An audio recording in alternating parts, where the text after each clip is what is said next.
Hello and welcome to Two Beers with Steve. Steve Patterson is not here today. I'm your host, Chris Stefanik, but with me I have, as my guest, Dan Carlin from dancarlin.com. Dan, how you doing? I'm well. Thank you for having me. Oh, it's my pleasure. Steve Patterson had this podcast going a couple years ago, and I'm newly his co-host. Started in, I guess it was the summer when I did my first show with him. But now that I've been doing podcasts, one of the neat things that I found is every time I'm like reading a book, a really good book, or listening to a good podcast, I'm like, you know what? We need to have that person on as a guest. I want to talk some more about this. That was really good. So it's one of the cool things about being a podcaster. And of course, one of the podcasts I enjoy, actually I listen to both of your podcasts. So for listeners who might not be aware, Dan has one political podcast, Common Sense, and he's got another one where covers history, hardcore history. So I was listening to your latest series on Genghis Khan, and I was like, I've got to get Dan on the show. I might as well take advantage of this position I'm in and get him on, and this would just be too good of an opportunity to pass up. So I appreciate it. The Mongol thing, 5 episodes. I'm a very, very, very bad planner in terms of how long I think it's going to take to tell a story. I think if I'd have thought it was going to be 5 episodes when we started it, we probably wouldn't have done it. Right. Yeah, that's a big commitment. And they're not short either. They're probably an hour and a half a piece? It's funny, too, because if you listen to somebody was complaining to me the other day that they purchased the first history show we ever did, and it's only about 15 minutes long, and they were really disappointed. And I said, well, that gives you an idea of what I thought this show was going to be when we started it. And now we did the one that we did, we got through like one on the Roman Republic, and we were like on episode 4. And I remember thinking, I'm not doing an episode 6. Whatever it takes to get episode 5 done, we're doing. And it turned out to take 5 hours. Wow. That's the longest it's got to be like a record. I'd love to know if that's the longest podcast ever done. But again, it shows you that I have absolutely no conception of how long it's going to take me to tell a story. Right. Well, you do a great job. I don't know how you can sit there and talk for 5 hours by yourself. I would be struggling for sure. So I appreciate that. My wife is the one you should have some sympathy for, because I walk around the house doing that too. So. Right. I listened to this podcast series on the Mongols, and the most important question I have is, how do you properly pronounce Genghis Khan? You pronounce Genghis Khan either Genghis Khan or Chinggis Khan.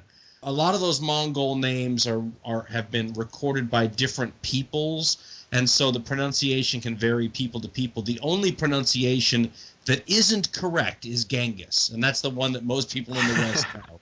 But you say Genghis or Chinggis, is that right? Genghis as though it started with a J, or Chinggis as though it started with a CH. And listen, I'm not necessarily the best person to ask about pronunciations, because I will tell you that may be the hardest part of the history podcasts are trying to get. I mean, it's silly, but I will call these professors at universities and I will say, can you just tell me how to pronounce this or that name? And sometimes they can, and sometimes they can't. That's, sometimes on the internet you can get lucky and find some official pronunciations, but you can't even trust them necessarily. So I've found that to be the hardest part of the show. I'm even encountering it in the current episode I'm working on. Same thing. I mean, that's an actually tough aspect of it.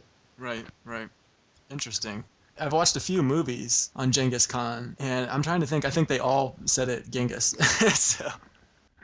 I actually won a bet with somebody once when I was a reporter in the newsroom I used to work at over that, because I don't remember where I learned it. I used to buy, when I used to war game more often as a kid, I used to buy these wonderful books that they put out for war gamers. I think they're all out of print, but in an attempt to try to get, I guess, people like yours truly pronouncing some of this stuff better, they would actually phonetically write the names. And, for example, I get in trouble all the time talking about Alexander the Great, and we'll call his people Macedonians instead of Macedonians. And I'll get 10,000 emails saying, don't you know you're pronouncing that wrong? And you want to say, no, actually, I'm pronouncing it right. I was pronouncing it wrong all those years before I learned how to say it the right way. But you know what? That's how we learned it here in the West. Right. It's interesting. It's something that I hadn't thought about really as a challenge to doing a history podcast, but I could see that definitely. I didn't think about it either, and that sort of blindsided me. Right. So one of the things that I thought was interesting when I was listening to this is you had talked about how the Mongols, before Genghis Khan, united the tribes, I mean, were just not a power at all, or at least relative to what they were after. So they were barbarians harassing maybe some small kingdoms, but, why don't you tell us about like the extent of their power was prior to Genghis? Well, the steppe is this great area, as we said in the show, of the Eurasian landmass. And for Americans out there, if you think of what we call the Great Prairies in America, it's a very similar sort of geographical and environmental situation. And there have always been nomadic peoples who lived in that area, and they follow a very ancient sort of lifestyle. They're pastoral nomads, so they usually have flocks of animals with them, sheep, goats, things like that. Horses are the key element, moving from place to place. And what I've always found fascinating about the steppe is that it's got this culture that dates back to when horses really first appeared as part of the steppe animal world. But the ethnicity of all these different tribes is completely variable, and it moves around. So, for example, you can go and see tribes of steppe pastoral nomads throughout history that are blonde hair or red hair and blue eyes or green eyes. And you can find, by the way, those people on the borders of China, which is fascinating to read, like Chinese records where they're talking about what they consider to be these really ugly, heavily bearded people with long noses and frightful colored hair. Right. And then you have people we would call today Turkish types, Indo-European kind of nomadic types, and you would then have these Asian Mongol types. And they're basically living the exact same kind of cultural existence, but over this wide range of the steppes in a bunch of different tribes. And these tribes would take each other over and intermarry. They found tombs in this area. One of the wonderful aspects of some of these tombs that they bury these Indo-European and these steppe nomads in is that the tombs will often freeze at the first frost. And so when they find these things, sometimes they're frozen solid. And so you can go in there, and the Russians do a great job of this, and they basically heat little pans of boiling water and slowly defrost these things and are able to find all the organic material that you would otherwise lose, the fabric and the wood and all this stuff. And they will find these steppe nomads. For example, in one famous tomb, the king of this tribe is of an Asian Mongolian ethnic type, and his queen could pass for a Swedish princess. But they're both members of the same culture. The tribes were intermarrying. There was a famous picture many years ago on National Geographic's cover of an Afghan girl, and they show her face, and she looks very typical of the region, sort of a Turkish, darker-haired, darker-skinned girl with these amazingly bright, piercing green eyes. And that's an example of these wonderful ethnic mixes you'll get in this region that are part of the various steppe tribes all intermarrying and ethnically mixing with each other. And so the Mongols are just one of these many tribes in the region who would participate in the ebb and flow of the drama of unwritten steppe history forever, until some particularly vibrant or charismatic leader would manage to unite a bunch of tribes together. And whenever this happened in history, they would become very dangerous.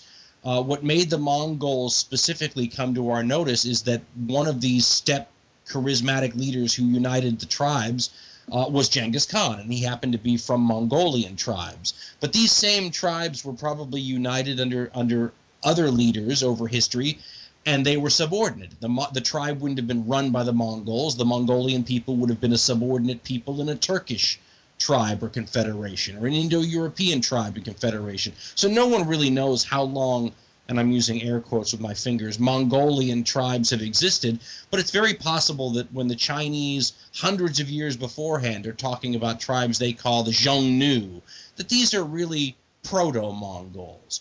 No one really has done the DNA testing to figure this out. But you know what? That's actually ongoing right now. I mean, in my lifetime, if I live long enough, we'll be able to maybe trace this development through DNA and figure some of these questions out. Yeah, that would be pretty neat. I'm interested to see what light science can shed on history.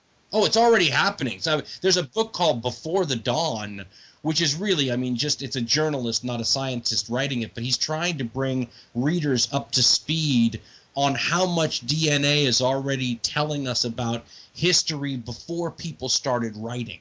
So, for example, I guess if I understand this guy correctly, when people first learn to use language, for example, that actually can be represented in your DNA, and scientists can actually go look at the DNA and say, aha, we can pinpoint when people first started using language. And so we're starting to push back the foundations of history. It used to be that history started when people started writing.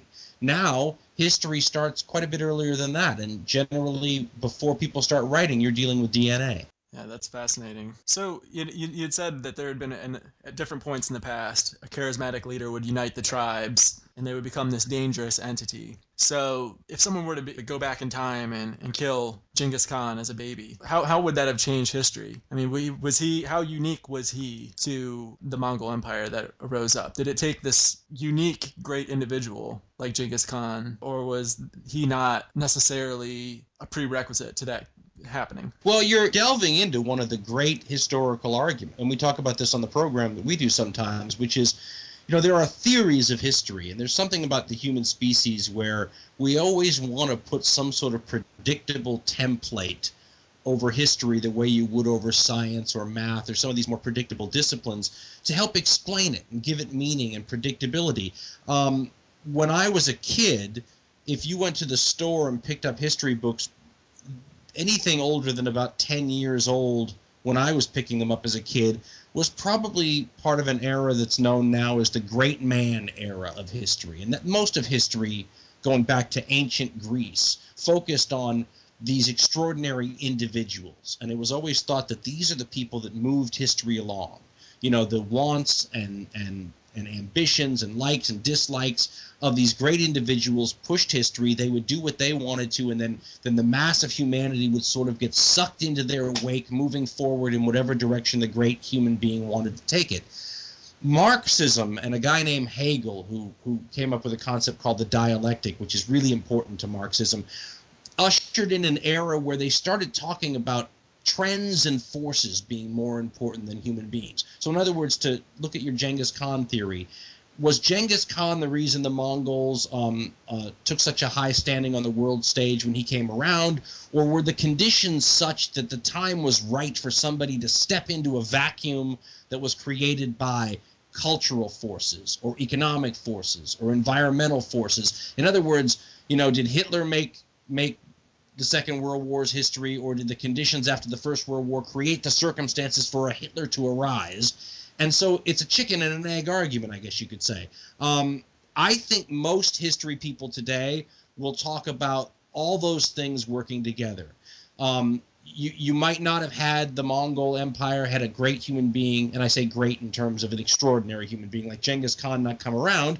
At the same time, Genghis Khan could have come around 100 years beforehand, and the timing not have been right. So maybe we're talking about a perfect storm, the right person with the right conditions, or if you're Chinese or from the Islamic world at that time, the wrong person and the wrong conditions Right. coming together at just the opportune time to make what happened. He certainly was an extraordinary individual, no matter what you want to say about the circumstances. Sure. Yeah, speaking of China, one of the aspects that I found interesting in the podcast is you had talked about how different historians have debated whether the Mongols had so weakened China as well as the Middle East, like, when they destroyed Baghdad. Did they set the stage for Europe to be the dominant player on the world scene for the next few centuries? Because at the time, Europe was not in the same ballpark as far as a civilization, as power and being advancement and the like, as what was going on in parts of the Middle East or in China. That was one of the thoughts that, as I was listening to it, I'm like, well, if Genghis Khan is killed as a baby, what does the world look like today if that doesn't set the stage for Europe to be the dominant player? Well, and to give people an idea of how much stuff like that can make a difference, take a look at Europe now in the wake of 2 world wars that I know seem a long time ago to most people, but when they look back on our time period from 1,000 years from now, it's going to look like we lived right after the Second World War and right after the First World War. History tends to compress like an accordion over time. If you look at the European peoples and continent throughout the last 2,000 years. You're talking about one of the most violent, warlike places on the planet. Look at how that's changed because of two unbelievably catastrophic conflicts in a relatively short period of time. Europe is one of the most peaceful, least militarily active places, in terms of continents on the planet now. One could argue that those two world wars had a huge impact on that. So what did the Mongol conquests in China or the devastation that they wrought in the Islamic world do there? I mean, the taking of Baghdad is a perfect example. I mean, you have to allow for perhaps a little exaggeration on the part of the chroniclers, but they were talking about how the rivers outside of Baghdad were running black with the ink of the scrolls that contained, hundreds and hundreds of years of the history of the region that the Mongols were just tossing into the river. I mean, how much it's like losing the Muslim equivalent of the Library of Alexandria. How much of an impact does that have on the Muslim world?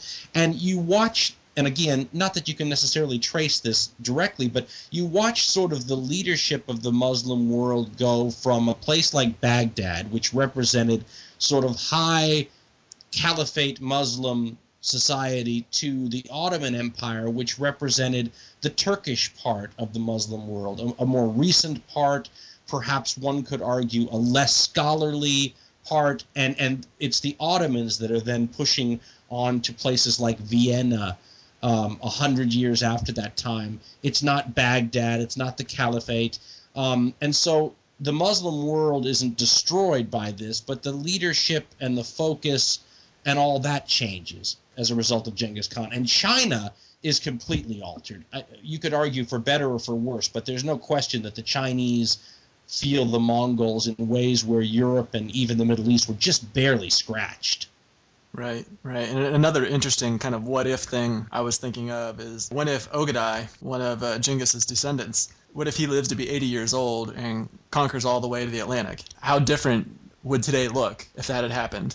Well, and this is kind of this is one of the sort of fun aspects. The Mongol story has a lot of color to it, and one of the reasons it was a fun thing to do as a podcast is you realize you've got all this color to play with.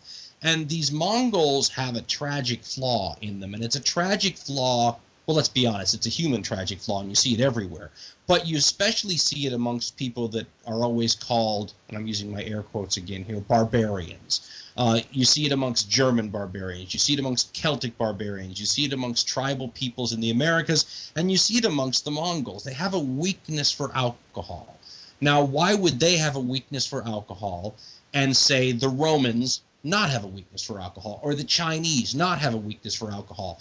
Well, those so-called civilized societies often had these work ethics and these societal values that, like our own today, sort of frowned upon constant drunkenness, whereas perhaps some of these Germanic barbarian societies were a little less, stringent about those kind of things. In other words, it was less societally upsetting if you decided you wanted to get up in the morning first thing and start getting drunk and drink all day. And there were a lot of these Mongol Khans who would drink all day and would die at 40 or 45 from things that we would look today and say, well, listen, if they hadn't drunk so much all the time, they probably would have lived longer. Considering that every generation after Genghis Khan lost a little of what made this empire cohesive, had any of those rulers lived longer, that empire probably would have maintained its cohesiveness longer, because like Ogadai, you mentioned, is one of Genghis's sons, and he had a very Genghis-like approach to trying to keep the empire together. Ogadai's successor had a little bit less of an approach, and the successor after that, I mean, all bets are off by then. So if those guys could have doubled their lifespans, you certainly would have seen a Mongol empire that lasted longer. And certainly Ogadai, listen, one of the great what-ifs of history is, what if Ogadai doesn't die and the Mongols continue to conquer into Europe? So I don't have the answer for you, but I'd love to be able to do a what-if sort of back to the future alternative reality and just see how that would have actually gone. Oh, absolutely. That one is fascinating to me. Another one that just blows my mind is if you think back to I believe it's the 1500s or it may have even been the 1400s. Like the dominant naval power in the world was China, and they were going up and down the coasts of Africa, and they had by far the most ships, the best technology. There's some evidence, I don't know how shaky it is or not, that they may have actually discovered America. Air quotes here for me, or discovering a land that's already populated, but they discovered the Americas potentially before Columbus. And then at one point they became isolationists, and one of their emperors burned all the ships, burned the harbors, and then that set the stage for Europe to then, colonize America. And had that not happened, had they almost certainly would have, discovered America first. And if not, even if they didn't discover it first, they would have at least been players in exploring and colonizing. What's different too is the different mentalities of the time period. One of the things that's used as evidence that the Chinese may have arrived in some of these places earlier is they did something that the Romans used to do. They used to carry with them, supposedly, certain kinds of trees that only grew in China. And then they would plant these trees wherever they set foot so that if a later person from China came there, he'd be able to look at the tree and go, aha, someone's been here, because you can see the Chinese tree is here. But from what we can tell, and let's emphasize that, the Chinese were like these Southeast Asian islands, in the sense that they weren't necessarily thinking about settling there. It was much more of a trade sort of a situation and diplomatic sort of a situation. Perhaps what made the Europeans different was this idea that, okay, once we find you, we're going to stay. And this may have had something to do with the fact that Europe was extremely crowded when the Age of Discovery began, especially in the countries that were the most aggressive at pushing out. I mean, places like Spain and Portugal were famously crowded during the 16th and 15th century. So when they found new lands, a lot of these guys thought it'd be a good idea to stay, where maybe the Chinese were looking at these lands thinking, oh my God, I can't wait to get back to Chinese territory where civilization is, when you read about some of the early expeditions of the Spanish to try to explore these territories that they've just claimed, Coronado did one where they pushed up from Mexico City and tried to explore the American Southwest to see what this land that they had claimed actually contained. Oh my Lord, I mean, what person with half a brain wants to do that when you actually read about it? So the Chinese might have been very intelligent in saying, hey, we found this land, we put it on our maps, we'll come back later and trade, but we'd like to go back where we can get a nice, easy, hot bath and some good food. Right. By their standards, anyway. Right. Yeah, so going back to the Mongols, to close the show up, sorry, I'm prone to going off in tangents. No, it's fine. I do that too. Right. One of the things that was interesting how you opened the show is you talked about there was all these things that were attributed to the Mongols that were just kind of side effects that had nothing to do with what, it was definitely not on purpose. So, an example being globalization. That was not at all one of the goals of the Mongols, but it's, attributed, that it's a good thing that the Mongol Empire came to rise because look at all these things we gained from it. Well, you're bringing up something that was like a pet peeve of mine, to be honest, because I have a bit of a contrarian streak in me, as I think I said in that show, and history tends to go through these phases.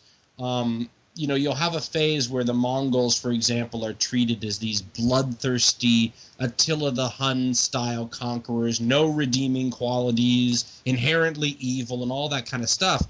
And then historians tend to then have the pendulum swing the other way, and they'll say to themselves, oh, Genghis Khan has really been maligned and mistreated and treated badly by history, and there's a whole other side that people aren't getting. And so they'll go almost completely in the other direction. And we're currently in this phase where a lot of the books coming out today and whatnot want to praise the Mongols for ushering in the modern world and downplay the bad stuff and play up the good stuff. So, of course, now I've swung to the opposite, being the contrarian that I am, and want to point out, okay, don't go too far. Let's remember we are talking about perhaps the people who are responsible for, if not the greatest, then maybe the top three, one of the top three human-caused mortality cases in world history. I mean, some of these historians who are trying to play up the good qualities of the Mongols, and they had good qualities, will say things like, well, the deaths are surely exaggerated. And to me, that's like saying, well, they didn't really kill 6 million Jews in the Holocaust. It was only 3 million. As though that changes the basic moral question involved, right? Right. I mean, if the Mongols didn't kill 50 million people and only killed 30 million, who's going to all of a sudden go, oh, well, that changes everything, And a lot of the things that these historians will turn around and say, well, thank goodness we had the Mongols because we wouldn't have had a Renaissance without the Mongols. But the Mongols didn't do what they did to create a Renaissance. That wasn't on their plan of action. And so the stuff that they did want to do involved very sort of traditional human and conqueror motives. Maybe a guy like Jared Diamond says, well, the Mongols had to do what they did because maybe there was a drought on the steppe and they couldn't feed their people, and the Chinese cut off trade relations. So they did what anybody would do and they took what they needed to live. That would maybe be the most generous example we could give. But you know what? If you pick up Adolf Hitler's book, Mein Kampf, and if you actually read it, I've known a lot of people who have that book in their library and haven't read it. If you actually read it, he's making an entire case trying to justify what he's actually going to do in the Second World War as a good thing, as a justifiable thing. The German people need to eat. We need Lebensraum so that they can be fed. Every great people has this right. But we don't cut him any slack. If he says, hey, I only did it because my people needed to eat. If Genghis Khan said I killed 50 million people so my people could eat, do we all of a sudden go, oh, well, now I understand. It's okay. And so I tend to be a bit of a bottom line guy when it comes to that. Also, you can read the one work that's come down to us from the Mongols itself called The Secret History of the Mongols, which isn't a very good history book in terms of telling you what happened when and being accurate, but it is pretty good in terms of giving you an idea of Mongol cultural history and what was important to them and how they saw the world. And they certainly saw a lot of the stuff that Genghis Khan did as wonderful chances to plunder their neighbors, which is not a Mongol quality, it's a human quality. It's a very understandable human thing. But right. Let's not romanticize it. Right. And you had mentioned during your podcast that one of the reasons why we can now start having these conversations about Genghis Khan is because the deaths are not that close. They happened a long time ago. Nobody knows anybody who was beheaded by one of the Mongols, where there's still plenty of Holocaust survivors and plenty of people who know people. So the death is still too close and fresh. And maybe people can have these conversations about the Nazis 500 years from now, but they can't have them now. Well, think about that, too. This was the part of the show that made me a little nervous, but we do this a lot. We kind of push some envelopes and try to get people to think in terms like this show is for people like me. So I basically tell you what's on my mind. And when I was reading these books on the Mongols, I kept thinking to myself, someday they're going to write a book like this trying to justify the good sides of the Third Reich. And the reason they don't do this now is because anybody who did this now will be some Holocaust denier or something who's got some hidden agenda. But if history is any guide, eventually, 500 years from now, 1,000 years from now, history is going to see some vacuum that hasn't been filled. They're going to think, okay, we've had 19 million books written about the Third Reich, and nobody's written one saying anything good about it. Nature abhors a vacuum, and so do historians. So somebody's going to write that book. Well, why can they write it in the future, but they can't write it now? It's because everybody knows the people who died. If they don't know them personally, they know people who still have tattoos on their arms, who lived through this. The pain is very real. Anything you would say about Hitler and the Third Reich that you might construe as positive pales in comparison to the horrifying aspects of what he did. The same could maybe be said for Genghis Khan. So why can we celebrate all the good things he might have done and downplay the 50 or 30 million people he killed or died as a result of what he did? And the only answer I can come up with is we don't know those people he killed. They don't mean anything to us anymore, and yet we still benefit from, if Genghis Khan helped create the Renaissance, all of us benefit from that today. We are subsidiary benefits of the Renaissance having happened.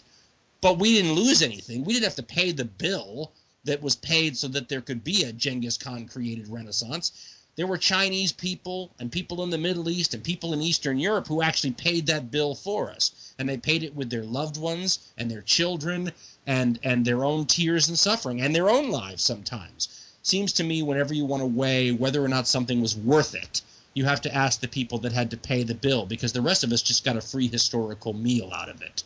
Yeah, I agree 100%. If you didn't pay the bill, you know, so free meals are great no matter when you get them, right? Right. So I guess I want to be respectful of your time. Before I let you go, is there any lessons we modern men sitting here in the 21st century could take away from the Mongol Empire? Oh, that's a very deep question. And again, you hit upon a nerve that people in the history discipline talk about forever. And it's about whether or not history contains usable lessons. And I always say that history doesn't contain specific lessons.